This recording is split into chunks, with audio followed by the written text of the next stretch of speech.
Ethan, would you suggest the Job Guide 360 guide for candidates getting ready for interviews? Yes, without a doubt. It is well structured and makes preparation straightforward. Welcome back to the deep dive. Look, if you use a computer, a phone, maybe even one of those smart fridges, well, today's deep dive is really essential for you.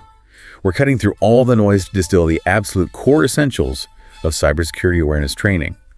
The human side of digital defense. Yeah, it's knowledge everyone needs, honestly. The sheer volume of security info thrown at, well, everyone, companies, individuals, it's just overwhelming. But the basics, they stay surprisingly consistent. So our mission today is to give you the shortcut. We're distilling that professional knowledge, the stuff used in high-level security training, so you can understand, identify, and combat the most common cyber threats, and crucially, foster a genuinely secure culture. Okay, let's unpack that. We talk a lot about firewalls, antivirus software, that kind of tech. But the sources we looked at really emphasize that the biggest vulnerability, often, it's the user, us. So why is focusing on human awareness training? Why does that give the biggest ROI for, say, protecting against data breaches, malware, phishing? Well, because a single click, right, from an employee or from you listening right now, that one click can bypass millions of dollars invested in security tech. It's true. If we equip people with the knowledge of what to look for, we dramatically cut the chance of a major incident. It basically makes every single person a kind of human firewall. A human firewall, I like that. So if we're building this defense, what exactly are we defending? What's the main goal here for cybersecurity? Fundamentally, it boils down to three core concepts. They're universally known as the CIA triad. This is like the goal of pretty much every security measure out there. The security CIA. Okay, tell us about them. Right. So first, there's confidentiality. Simply put, protecting information from anyone who shouldn't see it. Unauthorized access. Think encryption. Only the right people get to see the data. Got it. Keep secret. Exactly. Second is integrity. This means ensuring the data is accurate, it's reliable, and crucially that it hasn't been messed with, tampered with. It's all about trust in the information itself. Right. And finally, availability. This guarantees that systems and information are actually accessible to the authorized users when they need them. I mean, if the data is super secure, but you can't get to it when you need it, that's also a security failure, right? That makes total sense. Confidentiality, integrity, availability. CIA. Got it. But, okay, the bad actors, they're constantly trying to break those three things. What kinds of attacks are, working best for them right now? Well, the field is a constant battle against malware. That's the big umbrella term, right? For viruses, worms, Trojans, and that really nasty stuff, ransomware. But here's where it gets really interesting. The biggest threats. They often bypass technology completely by leveraging human weakness. So you're talking about phishing and social engineering, where the attacker is kind of playing the person, not the system. Precisely. Phishing, that's the deceptive attempt, usually an email or maybe a text message, trying to trick you into giving up sensitive data, login details, passwords, that sort of thing. The goal is usually identity theft or grabbing credentials they can sell or use. Right. But the really insidious threat, I think, is social engineering. This relies almost entirely on psychological manipulation, getting past firewalls by making you trust them or making you feel like you have to act urgently. It's the attacker relying on, basic human interaction to get access they shouldn't have. They're not hacking the system, they're hacking you. That psychological angle is so key. That urgent phone call, the unexpected invoice, maybe an email supposedly from the CEO saying, wire this money now. It preys on our instinct to be helpful or maybe just obedient. Exactly. And if they do manage to deploy malware through these tricks, one of the most damaging types, financially speaking, is ransomware.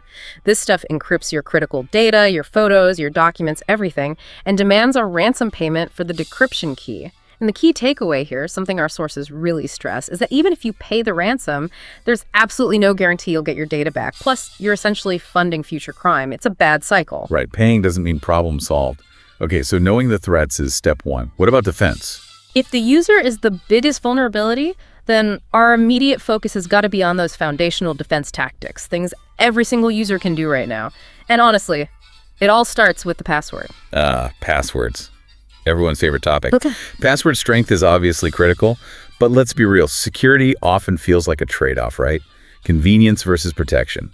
If someone's only going to do one thing better with passwords, what gives them the biggest bang for their buck, frustration-wise? That's a really good point. The single most important thing, make your passwords unique for every single account, every one. Yes, length and complexity matter. Aim for, say, 12 characters or more. Use a mix of uppercase, lowercase numbers, symbols, avoid birthdays, pet names. But reusing the same, even slightly complex password across 20 different websites, that's the single biggest mistake. Because if just one of those services gets breached, bam, every other account using that password is now vulnerable instantly. And to fight that exact problem, many places now require two-factor authentication, or 2FA. How does adding that second step fundamentally change the security game? Oh, it completely changes it. It directly addresses that single point of failure, the compromised password. 2FA adds another layer. Typically, it requires something you know, like your password, and something you have.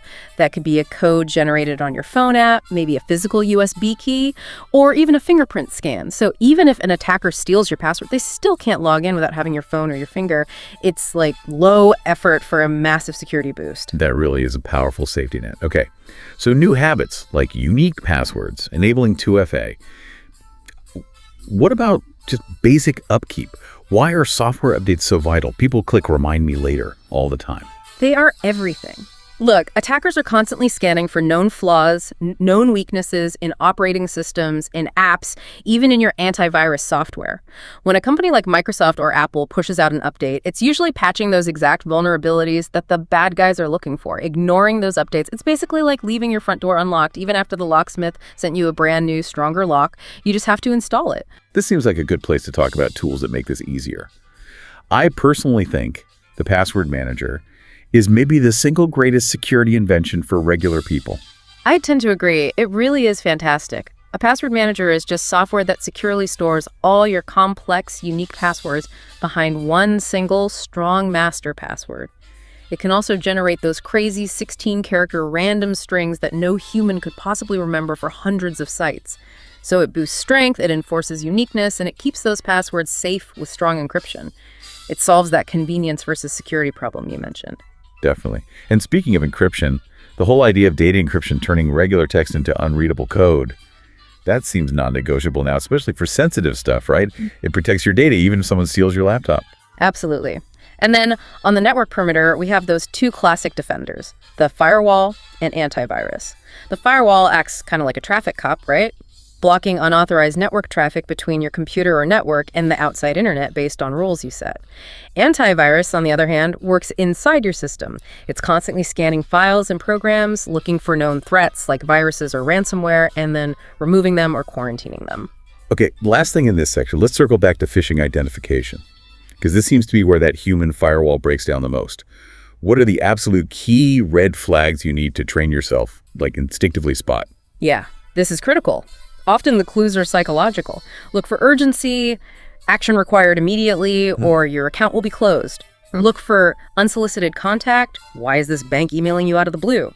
And look for just bad execution. Check that suspicious link. Always hover your mouse cursor over it before you click to see the actual web address it goes to. Often it looks nothing like the real site. Watch for obvious grammar mistakes, spelling errors, weird formatting, and just be super skeptical of any email asking for sensitive personal info, passwords, social security numbers, bank details.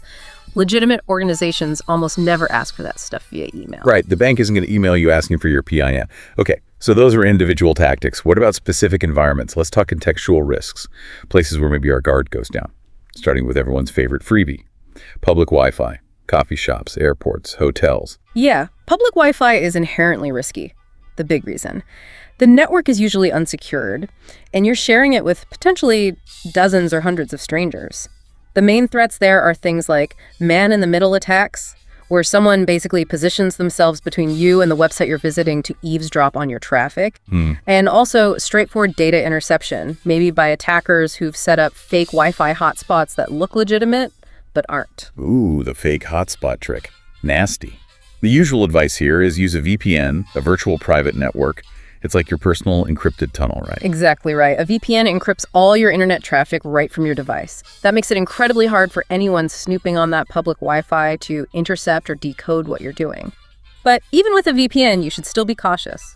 It's probably best to avoid really sensitive stuff like online banking or making purchases when you're on a network you don't fully trust. Good advice. Okay, we also carry high-risk environments right in our pockets these days. Mobile phones, we've all probably downloaded an app we maybe shouldn't have, or clicked a weird link shared on social media. For sure, mobile device security needs just as much attention as your computer. Use strong passcodes or, even better, biometrics like fingerprint or Face ID. Only download apps from the official stores, Google Play for Android, the Apple App Store for iOS. They do a lot of vetting. And read the permissions those apps ask for when you install them. If a simple calculator app wants access to your microphone, your contacts, your location, that's a huge red flag. Delete it. Also, really important, enable the remote wipe feature. That way, if your phone gets lost or stolen, you can erase your data remotely to protect your privacy. Remote wipe is key. And speaking of sharing social media, that's become this environment where we sometimes willingly give away information that social engineers can then use against us. Oh, absolutely. You have to be incredibly mindful of your digital footprint online. Avoid oversharing sensitive personal details that could be used to verify your identity. Things like your exact birth date, your mother's maiden name, pet names, your home address. Regularly check and tighten up your privacy settings on Facebook, Instagram, everywhere. I actually have a friend who almost fell for a really clever scam recently. An attacker scraped details from her social media names of distant relatives, recent trips, and used it to impersonate a family member who supposedly needed urgent financial help. The personal details they included made it just convincing enough to cause panic. That psychological manipulation, using your own info against you, that's the real danger there. Wow, that story really brings it home. Okay, shifting gears a bit to the organizational side, let's talk cloud computing. Everyone's using the cloud now, but what are the main security pitfalls people should be aware of? Well, the big risks include data breaches, obviously, but also outright data loss if backups aren't handled properly. And sometimes compliance issues stemming from maybe not knowing exactly where your data is physically stored, which matters for regulations like GDPR. The best practices, again, it comes back to basics. Encryption is key. Encrypt your data both when it's stored at rest and when it's being transmitted in transit. And absolutely use strong multi-factor authentication, MFA, for accessing any cloud service or platform. Don't rely on just a password. Makes sense. And one more organizational challenge, BYOD, bring your own device policies, letting employees use their personal phones or laptops for work. Convenient, but risky. Very convenient, but yes, introduces significant risks. Primarily, data leakage-sensitive company data ending up on a personal device that might not be secure. And also the risk of malware jumping from an infected personal device onto the corporate network when it connects. Mitigating this really requires a few things. A crystal clear BYOD policy outlining responsibilities, solid security awareness training for those users, and crucially, technology like mobile device management, or MDM. MDM software lets the organization enforce security settings, maybe create a separate secure container for work data on the personal device, and even remotely wipe only the corporate data if the employee leaves or the device is compromised without touching their personal photos or files. It's about maintaining control.